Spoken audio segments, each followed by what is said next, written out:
Qu'est-ce que tu fais dans la vie? Je suis entrepreneur, on a plusieurs sociétés. J'ai développé un nettoyant optique. Sur une année, combien de chiffre d'affaires tu peux faire? On fait entre 4 et 5 millions d'euros de chiffre d'affaires. T'es passé dans l'émission Qui va être mon associé? J'ai monté ma première société, j'avais même pas 21 ans. Vos échecs feront votre réussite. Aujourd'hui, comment tu gères ton patrimoine? Objectif numéro 1, être leader mondial des nettoyants optiques. Ils font partie des plus grosses fortunes de France. Si ces personnes-là se moquent pas de vous, c'est que votre ambition n'est pas assez grande.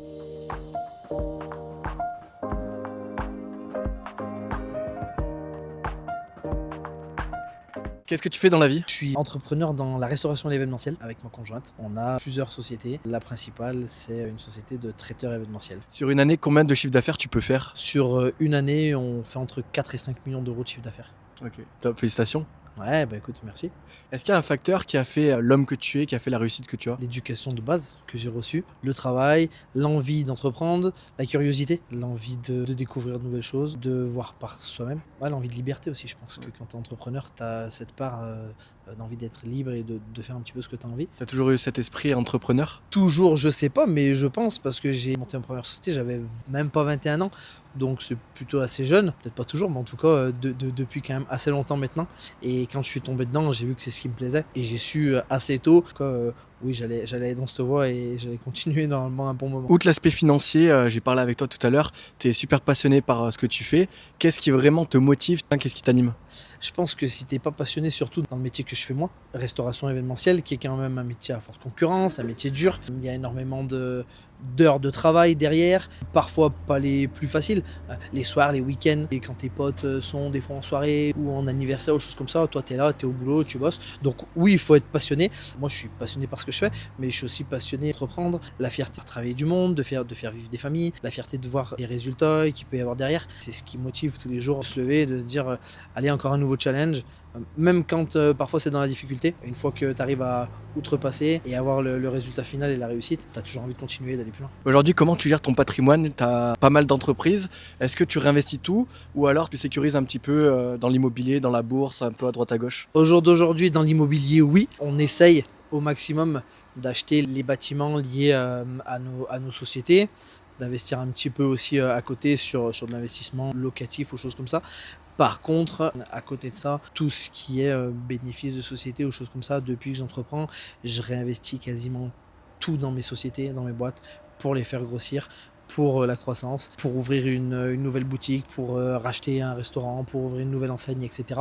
On va dire que sur les premières années vraiment d'entrepreneuriat, ouais, j'ai réinvesti quasiment 100% de ce qu'on gagnait. Depuis peu, dans l'immobilier de plus en plus, parce que voilà, je pense que c'est un bon moyen aussi de sécuriser.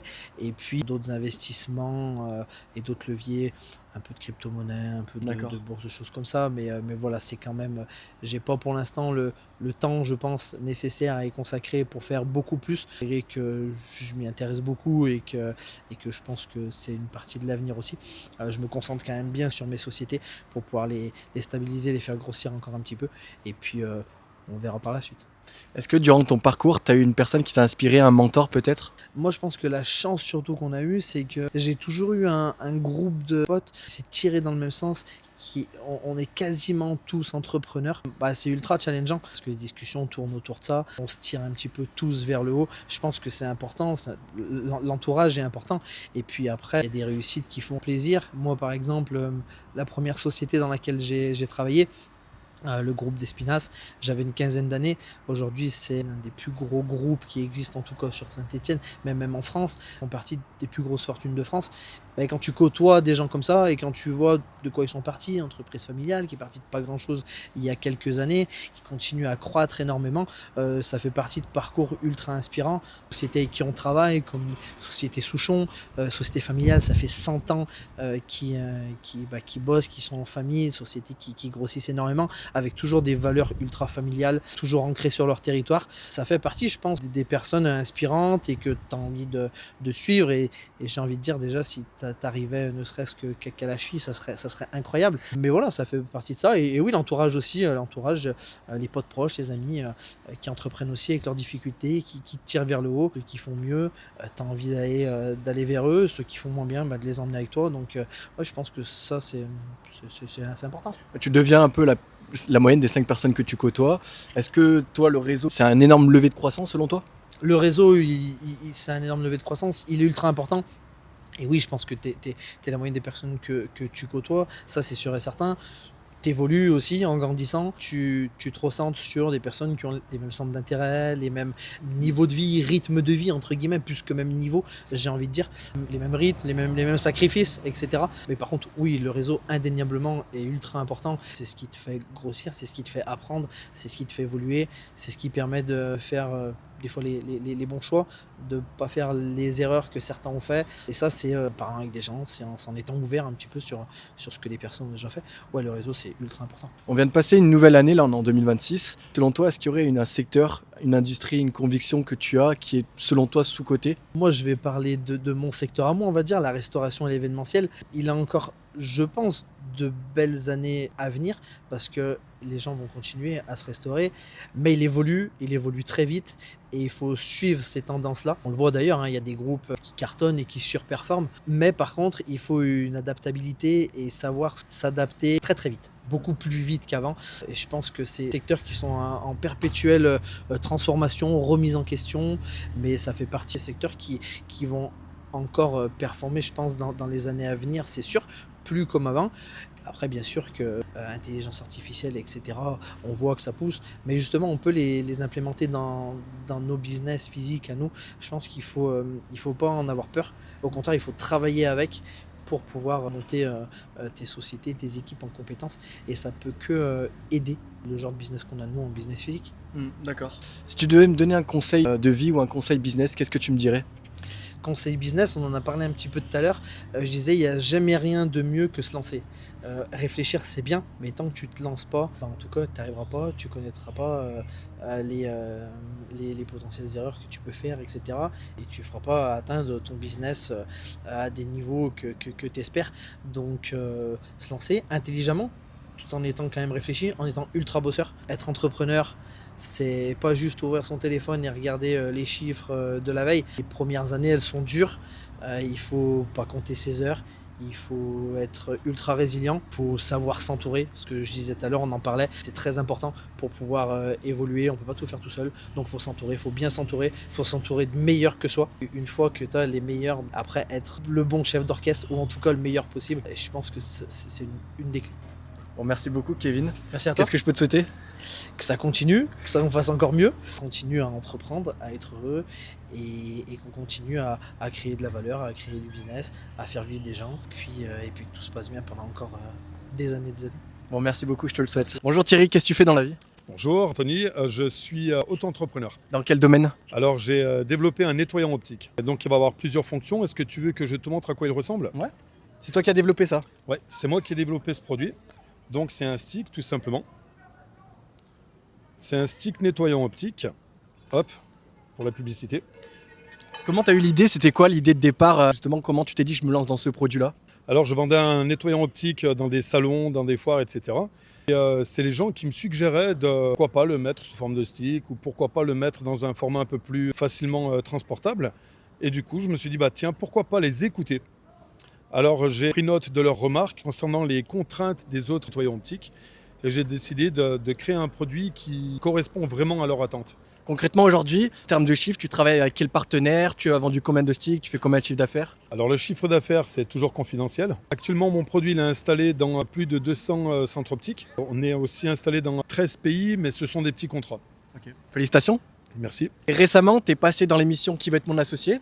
Oui. C'est quoi ton objectif? Est-ce que tu voulais lever des fonds, avoir un partenaire, un associé pour le réseau? Comment ça se passe? Des compétences, des connaissances? Alors le plus important, je pense, c'est d'avoir un associé pour le réseau, pour pouvoir développer Sajutis dans les centrales d'achat, mais aussi pour l'international. Concrètement, une journée dans ton quotidien, comment ça se passe? Tu gères quoi? Alors une journée dans mon quotidien, c'est le réveil vers les 5h30, 6h, petite demi-heure pour respirer. Donc très tôt, je fais d'abord toutes les contraintes, donc les mails. Après, je passe par tout ce qui est achat des matériaux, forcément. Il y a aussi une partie fabrication, il y a la partie aussi de livraison. Il y a aussi une partie de démarche parce que forcément, je veux élargir ce fameux cercle. Et donc, il faut démarcher d'autres structures. Je me couche vers les 2 heures du matin. J'imagine que tu es obligé d'optimiser au maximum. Quelles décisions ont le plus d'impact ou quelles habitudes ont le plus d'impact de croissance sur ton entreprise? Il faut s'entourer de bonnes personnes, de personnes compétentes. Il faut savoir déléguer. C'est-à-dire, évidemment, il y a des personnes qui me donnent des coups de main. Sinon, tout seul, tu ne peux pas. Humainement, c'est pas faisable. Tu peux pas tout gérer. Non, impossible. Est-ce qu'il y a une leçon qui a fait la personne que tu es, qui soit entrepreneur? Alors oui, c'est de se planter. Je pense que pour réussir, il faut obligatoirement passer par les échecs. Ok. Vos échecs feront votre réussite. Ok. Donc toi, tu as eu des échecs dans ton parcours? Ah oui, énormément. Et surtout, il faut avoir des rêves, on va dire, complètement décalés. Si vous parlez de vos ambitions à des personnes et si ces personnes-là ne se moquent pas de vous, très clairement, c'est que votre ambition n'est pas assez grande. Aujourd'hui, comment tu gères ton patrimoine? Est-ce que tu réinvestis tout dans ton entreprise? C'est quoi ton objectif? Je pense qu'il faut toujours réinjecter. C'est-à-dire, il faut faire grandir son entreprise. Donc, ne rien acheter pour soi, toujours investir. Ça, pour moi, c'est une évidence. C'est ton objectif premier, quoi. Alors, c'est pas un objectif, c'est une évidence. C'est une voiture, on y met de l'essence pour la faire avancer, votre business, injecter de l'argent pour faire avancer et développer. Et quelles sont tes ambitions? Quelle est ta vision long terme avec ton entreprise? Être le leader mondial, ça serait vraiment merveilleux. Mais déjà, se faire un nom dans le milieu, ça serait déjà très bien. Mais l'objectif numéro 1, ce serait être leader mondial des nettoyants optiques. Et tu as des chiffres à communiquer, des objectifs long terme? Au niveau mondial, il y a plus d'1 milliard de personnes qui ont des lunettes, ça c'est important, mais aussi qui changent les lunettes par an. Le produit il est aussi idéal pour les téléphones. Et au niveau de la téléphonie, c'est 1,2 milliard de téléphones vendus chaque année. Et de nos jours, il y a 85% de la population mondiale qui a des lunettes et il y a environ 90 voire 95% des gens qui ont des téléphones. Donc il y a un marché qui est énorme. Dans ton entreprise, outre l'aspect financier, qu'est-ce qui t'anime vraiment dans ton aventure entrepreneuriale? Le challenge. Moi, c'est pas l'argent qui est intéressant. Pour moi, l'argent, si vous voyez de l'argent comme de l'argent, vous aurez du mal à investir. Vous aurez du mal à prendre des risques. La conception de l'argent, c'est comme si c'était des points. C'est comme si vous participez à un jeu et que ce que vous gagnez, c'est des points, ça vous permet d'évoluer dans votre jeu. Donc non, pas du tout. C'est pas du tout l'argent le moteur. Pour finir, si tu devais me donner un conseil de vie ou un conseil business, qu'est-ce que tu me dirais? Ne jamais écouter ses proches. Parce que ceux qui vous aiment vous freineront dans vos ambitions. Ils n'auront pas un regard objectif de votre ambition. Vous pouvez écouter les conseils de personnes qui sont dans le même domaine que vous. C'est-à-dire, si vous êtes plombier, vous pouvez écouter votre frangin, votre famille, s'ils sont plombiers. Si vous êtes à votre compte, vous ne pouvez pas écouter les conseils d'une personne qui n'a jamais été à son compte. Ouais.